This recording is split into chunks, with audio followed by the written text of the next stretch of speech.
ಬಹಳ ಕಾಲದ ಹಿಂದೆ ಕೆಲವು ಶ್ರೀಮಂತ ಮತ್ತು ಸುಂದರ ಮಹಿಳೆಯರು ನದಿಯ ತೀರದಲ್ಲಿ ಕೂತುಕೊಂಡು ಪಿಕ್ನಿಕ್ ಆನಂದಿಸುತ್ತಿದ್ದರು.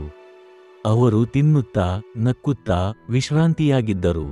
ಸ್ವಲ್ಪ ಹೊತ್ತಿನ ನಂತರ ತಂಪಾದ ಸ್ವಚ್ಛವಾದ ನದಿ ನೀರಿನಲ್ಲಿ ಕೈಕಾಲು ತೊಳೆಯುವಾಗ ತಮ್ಮ ಪ್ರತಿಬಿಂಬವನ್ನು ಅವರು ನೋಡಿದರು. ತಮ್ಮನ್ನು ತಾವೇ ನೋಡುವಾಗ ತಮ್ಮ ಸೌಂದರ್ಯವನ್ನು ಮೆಚ್ಚಿಕೊಳ್ಳಲು ಶುರುಮಾಡಿದರು. ಒಬ್ಬಳು ಹೇಳಿದಳು, ನನ್ನ ಕೈಗಳು ಎಷ್ಟು ಸುಂದರವಾಗಿವೆ ನೋಡಿ. ಅದಕ್ಕೆ ಮತ್ತೊಬ್ಬಳು ಉತ್ತರಿಸಿದಳು, ನನ್ನ ಕೈಗಳು ನಿನ್ನ ಕೈಗಳಿಗಿಂತಲೂ ಹೆಚ್ಚು ಸುಂದರ. ಮೂರನೆಯವಳು ಹೇಳಿದಳು, ನಿಮ್ಮ ಇಬ್ಬರ ಕೈಗಳು ಚೆನ್ನಾಗಿವೆ, ಆದರೆ ನನ್ನ ಕೈಗಳೇ ಅತಿ ಸುಂದರ. ಹೀಗೆ ಎಲ್ಲರೂ ತಾವು ಅತ್ಯಂತ ಸುಂದರ ಕೈಗಳ ಮಾಲಕಿಯರು ಎಂದು ವಾದಿಸುತ್ತಾ ಹೋದರು. ಆದರೆ ಯಾರೂ ಒಪ್ಪಲಿಲ್ಲ. ಅಷ್ಟರಲ್ಲಿ ಒಬ್ಬ ವಯಸ್ಸಾದ ಅಜ್ಜಿ ಅಲ್ಲಿ ಹಾದು ಹೋಗುತ್ತಿದ್ದಳು. ಆಕೆ ಲಾಠಿಯ ಸಹಾಯದಿಂದ ನಡೆಯುತ್ತಿದ್ದಳು. ಹಳೆಯ ಬಟ್ಟೆಗಳನ್ನು ಧರಿಸಿದ್ದಳು ಮತ್ತು ತುಂಬಾ ದಣಿದ ಹಾಗೆ ಹಸಿದ ಹಾಗೆ ಕಾಣಿಸುತ್ತಿದ್ದಳು.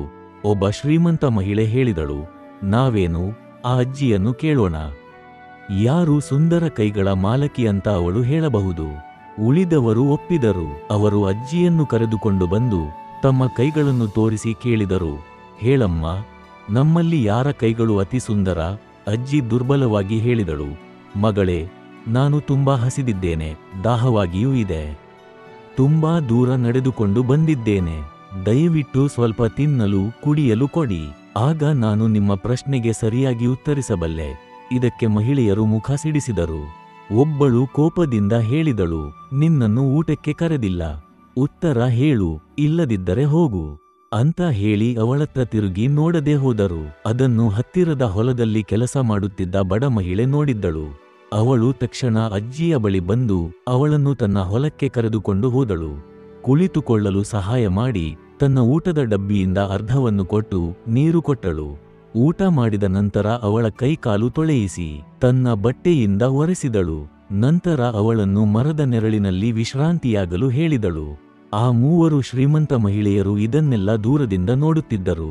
ಅಜ್ಜಿ ವಿಶ್ರಾಂತಿಯಾಗಿ ಚೇತರಿಸಿಕೊಂಡ ನಂತರ ಆ ಬಡ ಮಹಿಳೆಯನ್ನು ಕರೆದೊಯ್ದು ಶ್ರೀಮಂತ ಮಹಿಳೆಯರ ಬಳಿ ಬಂದು ಹೇಳಿದಳು, ನೀವು ಕೇಳಿದಿರಿ ಯಾರ ಕೈಗಳು ಅತಿ ಸುಂದರ ಎಂದು. ನೋಡಿ, ಇವಳ ಕೈಗಳೇ ನನಗೆ ಕಂಡ ಅತ್ಯಂತ ಸುಂದರ ಕೈಗಳು. ಶ್ರೀಮಂತ ಮಹಿಳೆಯರು ನಕ್ಕು ಹೇಳಿದರು, ಇವಳ ಕೈಗಳು ಸುಂದರವಾ?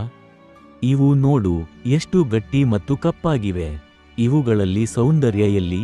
ಅಜ್ಜಿ ನಗುತ್ತಾ ಹೇಳಿದಳು, ನಿಜವಾದ ಸುಂದರ ಕೈಗಳು ಅಂದರೆ ಇತರರಿಗೆ ಸಹಾಯ ಮಾಡುವ ಕೈಗಳು. ನಿಜವಾದ ಸೌಂದರ್ಯ ಎಂದರೆ ನಯವಾದ ಚರ್ಮದಲ್ಲಿಲ್ಲ, ಆದರೆ ದಯೆ, ದುಡಿಯುವ ಗುಣ ಮತ್ತು ಸೇವಾಭಾವದಲ್ಲಿದೆ.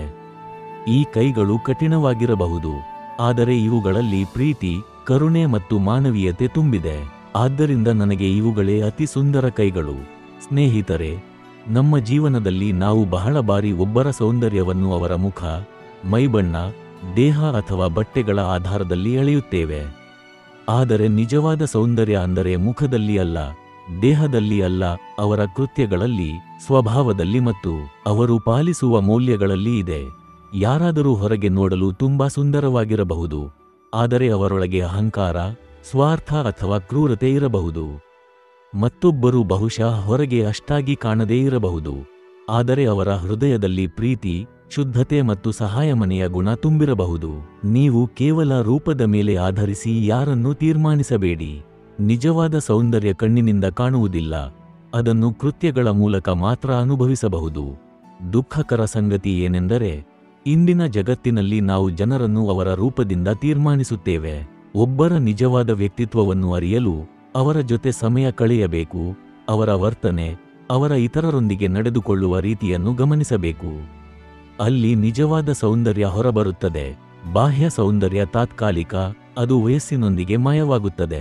ಆದರೆ ಅಂತರಂಗದ ಸೌಂದರ್ಯ ಎಂದಿಗೂ ಕಳೆಯುವುದಿಲ್ಲ. ಒಳ್ಳೆಯ ಹೃದಯ, ದಯಾಮಯ ಮನಸ್ಸು ಮತ್ತು ಶುದ್ಧ ಆತ್ಮವೇ ಒಬ್ಬ ವ್ಯಕ್ತಿಯ ನಿಜವಾದ ಸೌಂದರ್ಯ. ಆದ್ದರಿಂದ ಎಂದಿಗೂ ನೆನಪಿಡಿ, ಬಾಹ್ಯ ಸೌಂದರ್ಯ ಕಣ್ಣುಗಳನ್ನು ಆಕರ್ಷಿಸುತ್ತದೆ, ಆದರೆ ಅಂತರಂಗದ ಸೌಂದರ್ಯ ಆತ್ಮವನ್ನು ಸ್ಪರ್ಶಿಸುತ್ತದೆ ಮತ್ತು ಹೃದಯದಲ್ಲಿ ಶಾಶ್ವತವಾಗಿ ಉಳಿಯುತ್ತದೆ.